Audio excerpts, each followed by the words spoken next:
Hello friends, स्वागत है तमारू मारी चैनल पर। आज हूँ तमारी साथे शेर करीश आखू वरस स्टोर करी शकाय एवी चोखानी पापड़ीनी रेसिपी, जेने खीचिया पापड़ पण कहेवाय छे अने सारेवड़ा पण कहेवाय छे। आखू वरस स्टोर करवा माटे ज्यारे आपणे चोखानी पापड़ी बनावीए त्यारे मोटा भागे बधाने एक ज प्रॉब्लम आवतो होय छे, ए छे पापड़ी फाटवी अने पापड़ीमां तिराड़ पड़वी अने पापड़ी फ्राय करवाना टाइमे पापड़ी सफेद न तळाता ब्राउन थई जवी। पण तमे जो आ रीते पहली ज वखत पण चोखानी पापड़ी बनावता हशो ने तो पण दूध जेवी सफेद पापड़ी बनशे अने एने तमे शेकीने पण खाई शकशो अने आखा वरस माटे पापड़ी खोरी पण नहीं थाय। तो चालो बनाववानुं शरू करीए। तो आज आपणे 1 किलो चोखाना लोटना मापथी पापड़ी बनावीशुं। तो 1 किलो चोखानो लोट आ तपेलीमां मारो उपर सुधी आवी गयो छे अने आ लोट में कृष्ण कमोदना चोखानी कणकीनो लोट दळाव्यो हतो। आ चोखानी सुगंध खूब ज सरस आवे छे અને આપણી પાપડી પણ ખૂબ જ સરસ બને છે। જો તમને આ ચોખા ના મળે તો તમે કોઈ પણ બીજા સારી જાતના ચોખાની કણકીનો લોટ દળાવી શકો છો। હવે આપણે મસાલાનું પરફેક્ટ મેઝરમેન્ટ જોઈ લઈએ, જેથી તમે સહેલાઈથી પાપડી બનાવી શકો। તો જો 1 કિલો ચોખાનો લોટ હોય તો એમાં આપણે 20 ગ્રામ મીઠું લેવાનું છે અને 20 ગ્રામ પાપડીયો ખારો લેવાનો છે। રેસીપીને તમે જોતા રહેજો, કારણ કે આગળ હું તમને ચમચીથી પણ આનું માપ જણાવીશ। હવે 1 ચમચી આપણે અજમો અને 1 ચમચી જીરું લઈ લેવાનું છે અને 2 ચમચી આપણે સફેદ તલ લેવાના છે। હવે આપણે 15 થી 20 મરચાં લેવાના છે અને પાપડી બનાવો ત્યારે હંમેશા લવિંગિયા મરચાં જ લેવાના, કારણ કે આની તીખાશ પાપડીમાં બહુ સરસ આવે છે। અને આ મરચાંને આપણે મિક્સરમાં અધકચરા પીસી લેવાના છે। ચાલો હવે એક મોટું તપેલું લઈ લઈએ। હવે તપેલીનું માપ આપણે બરાબર રાખવાનું છે। તો જો આ જ તપેલીમાં મારો 1 કિલો ચોખાનો લોટ આવી ગયો હતો, તો આ જ માપે 1.5 તપેલી આપણે પાણી લેવાનું છે। તો આ એક તપેલી પાણી નાખ્યું અને બીજું અડધી તપેલી ભરીને આપણે આમાં પાણી નાખી દઈશું। હવે તપેલાને આપણે ગેસ પર ચડાવી દઈએ અને ગેસની ફ્લેમને હાઈ જ રાખવાની છે। પાણી થોડું ગરમ થાય એટલે એમાં આપણે મીઠું નાખી દઈશું। તો આપણું 20 ગ્રામ મીઠું છે, તો એને આપણે ઘરની રેગ્યુલર ચમચીમાં ભરીશું। તો 2 ચમચી આપણું આ મીઠું થશે। તો આ 2 ચમચી મીઠું આપણે પાણીમાં નાખી દઈએ। હવે એ જ રીતે પાપડીયો ખારો પણ હું તમને ચમચીમાં માપીને બતાવું। તો 1 ચમચીથી પાપડીયો ખારો પણ આપણો 2 ચમચી જ ભરાશે, પણ ચમચી આપણી થોડી ફૂલ ભરાશે। તો મીઠું અને પાપડીયો ખારો બરાબર માપ પ્રમાણે નાખીએ તો પાપડી તમારી આખા વરસ માટે ક્યારેય ખરાબ નહીં થાય અને પાપડી પણ ખૂબ જ સરસ બનશે। હવે આપણે અજમો અને જીરું નાખી દઈએ અને સાથે તલ પણ નાખી દઈએ અને જે મરચાં લીધા હતા એને મેં આ રીતે અધકચરા પીસી લીધા છે, તો એ પણ નાખી દઈએ। એક વખત સારી રીતે હલાવી લઈશું અને 10 મિનિટ આપણે આને ઢાંકીને ઉકળવા દેવાનું છે, જેથી કરીને જીરું, અજમો, મરચાં એ બધાનો ફ્લેવર પાણીમાં સારી રીતે બેસી જાય। તો જો આ રીતે પાણી ઉકળવાનું શરૂ થઈ જાય એટલે કમ્પ્લીટ આને 10 મિનિટ ઢાંકીને આ રીતે ઉકળવા દઈશું। 10 મિનિટ પછી આને આપણે ખોલીને જોઈ લઈએ તો સરસ આપણું પાણી અહીંયા ઉકળી ગયું છે।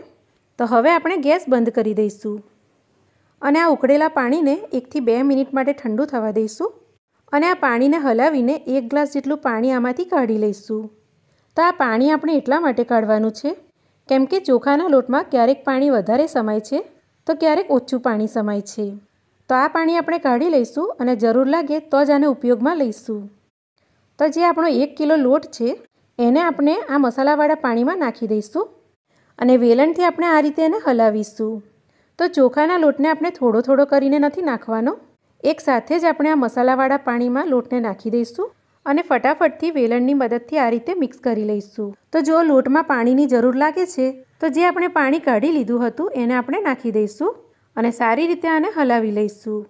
અને આ પ્રોસેસ આપણે ગરમ ગરમ પાણીમાં ઝડપથી જ કરવાની છે, નહીં તો જો લોટમાં ગઠ્ઠા પડી જશે તો આપણી પાપડી સારી નહીં બને। તો જો આપણો લોટ સરસ રીતે પાણીમાં મિક્સ થઈ ગયો છે અને અત્યારે પણ આ ગરમ જ છે, તો હવે આપણે એક મોટી કથરોટમાં આ રીતે એક પ્લાસ્ટિકને કાપીને મૂકી દઈએ અને આ ગરમ ગરમ લોટ આની અંદર આપણે નાખી દઈએ। અને આ પ્લાસ્ટિક આપણે જે માર્કેટમાંથી ચોખાની ગુણ લાવીએ છીએ તો એ જ થેલી મેં કાપીને આ રીતે લઈ લીધી છે, કારણ કે આ થેલીથી લોટ બહુ સરસ મસળાય છે। તો ચાલો હવે આ લોટને આ રીતે આપણે મસળી લઈએ અને થેલીથી જ આ રીતે એને મસળવાનો છે, જેથી લોટ આપણને હાથમાં ગરમ ના લાગે। અને જે આ રીતે હું તમને દેખાડી રહી છું બિલકુલ એવી રીતે જ તમારે પણ લોટને મસળવાનો છે। તો જો લોટને 4 થી 5 મિનિટ મેં સારી રીતે મસળી લીધો છે।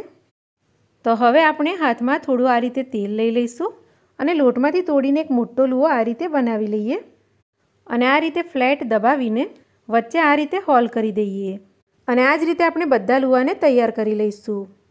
તો જો અહીંયા અમે બધા લુવાને આ રીતે તૈયાર કરી લીધા છે। તો હવે આ લુવાને આપણે સ્ટીમ કરવાના છે। તો એની માટે એક મોટા તપેલામાં મેં આ રીતે ગરમ પાણી કરવા મૂકી દીધું હતું। પાણી થોડું ગરમ થાય એટલે આમાં આ રીતે આપણે સ્ટેન્ડ મૂકી દઈશું અને એની ઉપર આપણે આ રીતે સ્ટીલની એક પ્લેટ મૂકી દઈશું। હવે પાણી આપણું સરસ ઉકળવા લાગે એટલે આપણે જે આ લુવા બનાવ્યા હતા તે આ રીતે આની અંદર મૂકી દઈએ અને આ લુવાને આપણે કમ્પ્લીટ 20 મિનિટ વરાળે બાફવાના છે। એટલે પાણી તમારે પૂરતા પ્રમાણમાં જ લેવું અને અત્યારે મેં અડધા ભાગના જ લુવામાં મૂક્યા છે। તો ચાલો હવે આને ઢાંકીને 20 મિનિટ માટે સ્ટીમ કરી લઈએ અને ગેસની ફ્લેમને આપણે હાઈ જ રાખવાની છે। તો 20 મિનિટ પછી આને આપણે ચેક કરી લઈશું। તો તમે લુવાનો કલર જોઈ શકો છો, પહેલાં કરતાં થોડો ચેન્જ થઈ ગયો છે એટલે સરસ આપણો લોટ બફાઈ ગયો છે।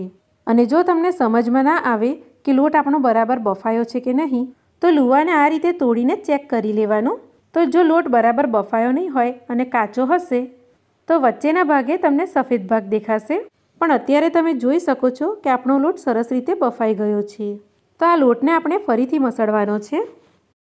તો આ કથરોટમાં ફરીથી એ જ પ્લાસ્ટિકમાં આ બધો લોટ આપણે નાખી દઈએ અને થોડું આ રીતે તેલ નાખી દઈશું।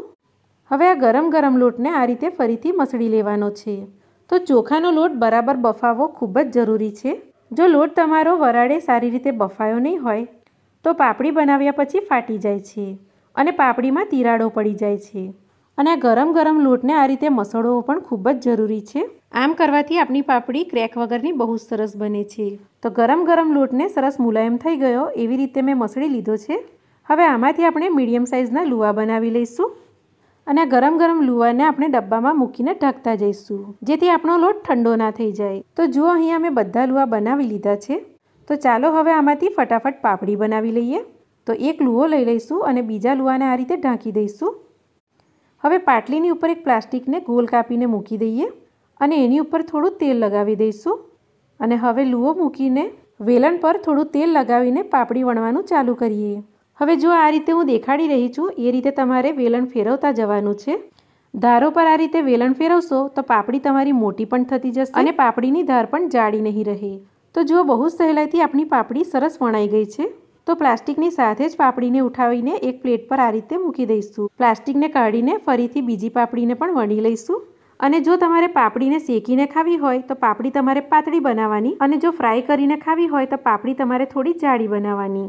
તો આ રીતે આપણે પાપડી વણતા જવાની છે અને એકની ઉપર એક મૂકતા જવાની છે। તો જુઓ બધી પાપડી મારી બનીને અહીંયા તૈયાર થઈ ગઈ છે। તો પાપડીને આપણે પ્લાસ્ટિક શીટ ઉપર સૂકવી દઈશું અને પાપડીને આપણે એકદમ કડક તડકામાં નથી સૂકવવાની। પાપડીને આપણે એક દિવસ માટે પંખાની નીચે અથવા છાંયમાં જ સૂકવવાની છે। તો ચાલો બધી જ પાપડીને આ રીતે છૂટી મૂકીને સૂકવી લઈએ। તો જુઓ મારી પાપડી સુકાઈને તૈયાર થઈ ગઈ છે। એક દિવસ ઘરમાં સારી રીતે સુકાઈ ગઈ પછી મેં 1 કલાક માટે એને તડકો દેખાડી દીધો હતો જેથી આપણી પાપડી આખા વર્ષ માટે સારી રહે। અને પછી કોટનના કપડાથી પાપડીને આપણે લૂછી લેવાની છે જેથી જે તેલ વધારાનું હોય તે પાપડીની ઉપરથી લૂછાઈ જાય અને પાપડી આપણી ખોરી ના થાય। તો જુઓ તમે જોઈ શકો છો બહુ સરસ આપણી પાપડી અહીંયા બનીને તૈયાર થઈ છે અને એક પણ પાપડી આપણી ફાટી પણ નથી। તો આ પાપડીને તમે ડબ્બામાં ભરીને 1 વર્ષ માટે સ્ટોર કરી શકો છો। તો ચાલો હવે પાપડીને ફ્રાય કરી લઈએ। તો તમે જોઈ શકો છો આપણી પાપડી સરસ ફૂલીને ડબલ થઈ ગઈ છે અને એકદમ દૂધ જેવી સફેદ ફ્રાય થઈ છે। તો તમે આ પાપડીને ફ્રાય કરીને પણ ખાઈ શકો છો અને આ રીતે ગેસ પર શેકીને પણ ખાઈ શકો છો। તો જો તમે આખું વર્ષ સ્ટોર કરવા માટે ચોખાની પાપડી બનાવતા હોય તો એક વખત તમે મારી આ રીતે ચોખાની પાપડી જરૂરથી બનાવજો। તમારી ચોખાની પાપડી દૂધ જેવી સફેદ અને ક્રિસ્પી બનશે અને આખું વર્ષ તમારે આ ચોખાની પાપડી ખરાબ પણ નહીં થાય અને દર વર્ષે તમને ચોખાની પાપડી બનાવવાની પણ સહેલી લાગશે। તો આજની મારી ચોખાની પાપડીની રેસીપી જો તમને ગમી હોય, પસંદ આવી હોય અને જો તમે મારી ચેનલ પર નવા હોય તો મારી ચેનલને તમે જરૂરથી સબસ્ક્રાઈબ કરી લેજો કારણ કે આવા જ અવનવા રેસીપીના વિડીયો તમને મારી ચેનલ પર મળતા રહેશે। તો ચાલો મળીશું એક નવી રેસીપીની સાથે। ત્યાં સુધી આવજો।